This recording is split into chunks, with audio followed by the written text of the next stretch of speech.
जैसे कि आपने देखा होगा कि जिस रावण को भारत में काफी बुरा और अत्याचारी असुर माना जाता है, उसी रावण को श्रीलंका में एक विद्वान देवता की तरह पूजा जाता है।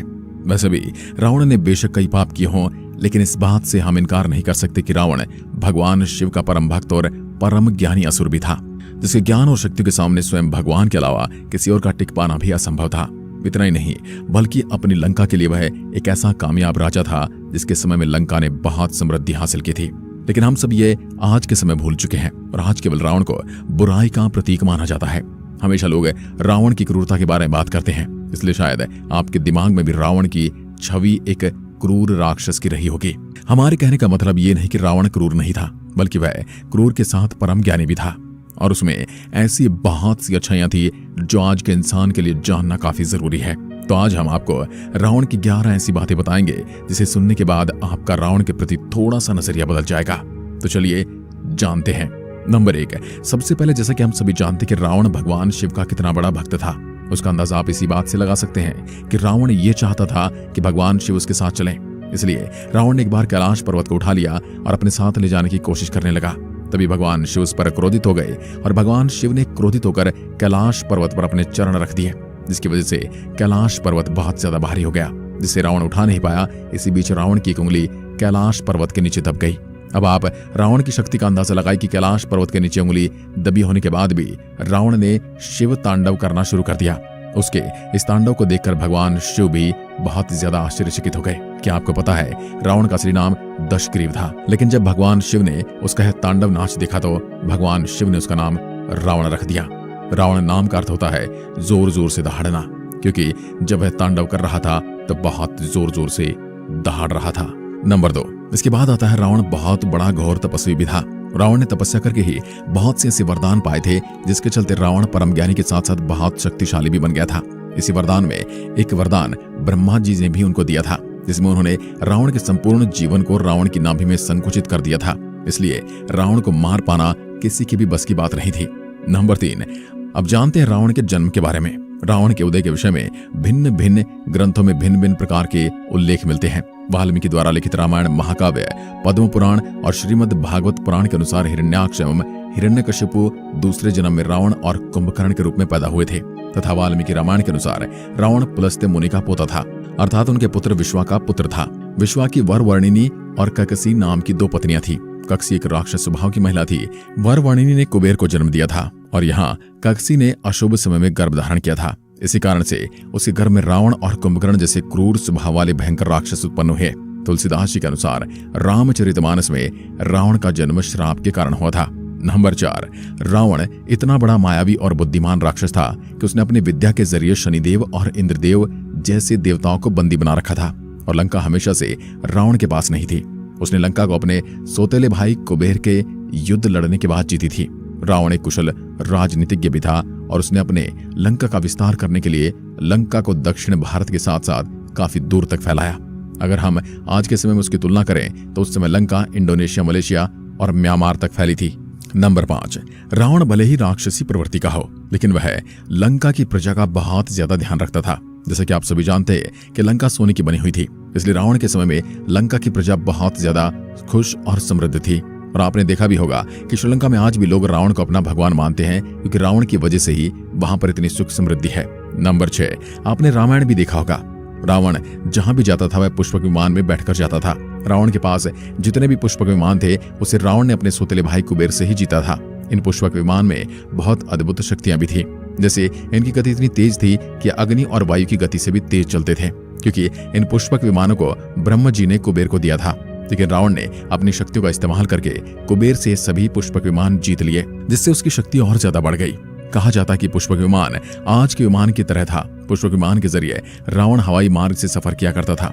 रावण के वध के बाद उसी विमान के जरिए प्रभु श्री राम, माता सीता और लक्ष्मण जी लंका से अयोध्या लौटे थे। रामायण में जिस तरह के पुष्पक विमान का जिक्र मिलता है उससे तो यही लगता है कि आज के हवाई जहाज की तरह था, लेकिन तकनीक के मामले में आज के मॉडर्न एरोप्लेन से कई गुना आगे था। नंबर 7, जैसा कि हम सभी को पता है कि रावण परम ज्ञानी था, क्योंकि उसको कई भाषाओं का ज्ञान था। और आप जानकर भी हैरान हो कि रावण ने बहुत सारे पुराने ग्रंथ खुद ही लिखे हैं। रावण अपने युग का प्रकांड पंडित ही नहीं वैज्ञानिक भी था।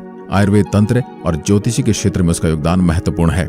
इंद्रजाल जैसी अर्थवेद मूलक विद्या का रावण ने ही अनुसंधान किया। उसके पास सुषेण जैसे वेद थे जो देश विदेश में पाई जाने वाली जीवन रक्षक औषधियों की जानकारी स्थान, गुणधर्म आदि के अनुसार जानते थे। इसके अलावा एक बात और है जिसके बारे में शायद आप आज तक नहीं जानते होंगे कि रावण की आज्ञा से ही सुषेण वैद्य ने मूर्छित लक्ष्मण की जान बचाई थी। रावण के द्वारा लिखे गए अन्य ग्रंथ जिनमें अंक प्रकाश, इंद्रजाल, कुमार तंत्र, प्राकृत कामधेनु, प्राकृत लंकेश्वर, ऋग्वेद भाष्य, राव नियम, नाड़ी परीक्षा आदि पुस्तकों की रचना की थी। नंबर 8, रावण को संगीत का भी बहुत ज्यादा ज्ञान था। उसे संगीत का इतना ज्यादा ज्ञान था कि रुद्र वीणा बजाने में रावण ने बहुत ज्यादा महारत हासिल कर रखी थी। इसी संगीत की वजह से रावण ने कई बार भगवान शिव और ब्रह्मा जी को भी प्रसन्न किया था, जिसके चलते रावण को बहुत से ऐसे वरदान मिले थे जिसके जरिए रावण की शक्तियां और ज्यादा बढ़ गई थी। और कहा जाता है कि रावण रुद्र वीणा उस समय बजाता था जिस समय बहुत ज्यादा परेशानियां चिंतित होता था। नंबर 9, भले ही रावण हमारी नजरों में कैसा भी हो, लेकिन वह अपने परिवार के लिए बहुत ज्यादा आज्ञाकारी था। और आप सबको पता ही होगा कि रावण ने सीता जी का हरण क्यों किया था, क्योंकि लक्ष्मण जी ने उनकी बहन शूर्पणखा की नाक काट दी थी। इसका बदला लेने के लिए उन्होंने माता सीता का अपहरण कर लिया था। और यहाँ तक कि रावण ने उस यज्ञ को भी बीच में छोड़ दिया था जिससे भगवान राम और रावण के युद्ध में रावण की विजय होने वाली थी। उसने यह यज्ञ अपनी पत्नी को बचाने के लिए छोड़ दिया था।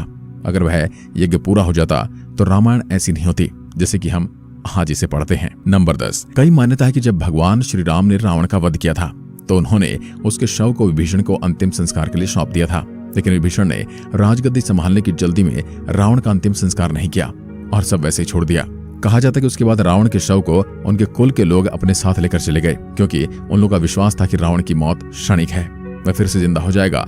जिस तरह संजीवनी बूटी से लक्ष्मण जी अपनी मूर्छित स्थिति से निकल गए थे, लेकिन ऐसा कुछ नहीं हुआ।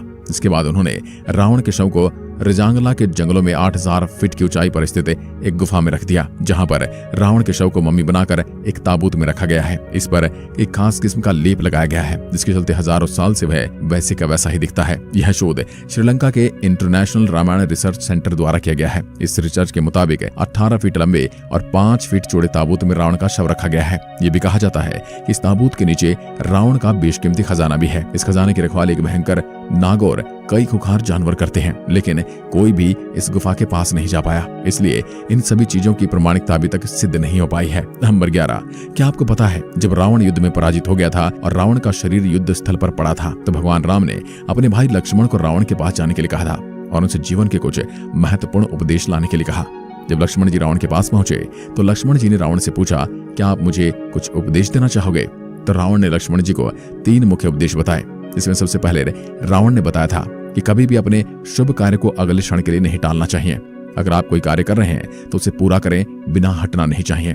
रावण ने उपदेश इसलिए दिया था क्योंकि रावण कैलाश पर्वत पर स्वर्ग की सीढ़ियां बनाना चाहता था, लेकिन उसने इस शुभ कार्य को ये कहकर टाल दिया था कि मैं अमर हूँ, इसलिए कभी भी और इन सीढ़ियों का निर्माण कर लूंगा। रावण ने लक्ष्मण जी को अगला उपदेश देते हुए कहा था कि कभी भी अपने शत्रु और रोग को कम नहीं समझना चाहिए, क्योंकि रावण ने यह गलती की थी। इस वजह से रावण श्री राम की वानर सेना से पराजित हो गए, क्योंकि वह सोचते थे कि यह वानर सेना का कुछ नहीं बिगाड़ पाएगी। रावण ने लक्ष्मण जी को सबसे आखिरी उपदेश ये बताया था कि कभी भी अपने गुप्त राज किसी को नहीं बताने चाहिए, चाहे वह आपका कितना ही खास क्यों ना हो। यह उपदेश देने का कारण यह था कि जैसा कि आप सभी को पता है कि रावण की मृत्यु इसलिए संभव हो सकी क्योंकि विभीषण ने भगवान राम को यह राज बताया था कि रावण का संपूर्ण जीवन नाभि में संकुचित है। इसलिए भगवान राम ने रावण की नाभि में तीर मारकर रावण का वध कर दिया था। तो ये सभी 11 ऐसी बातें थी जिनका जिक्र शायद आपने कभी सुना हो। इन्हीं अच्छी बातों की वजह से आपको भारत में कई लोग ऐसे मिल जाते होंगे जो रावण को अपना भगवान मानते हैं।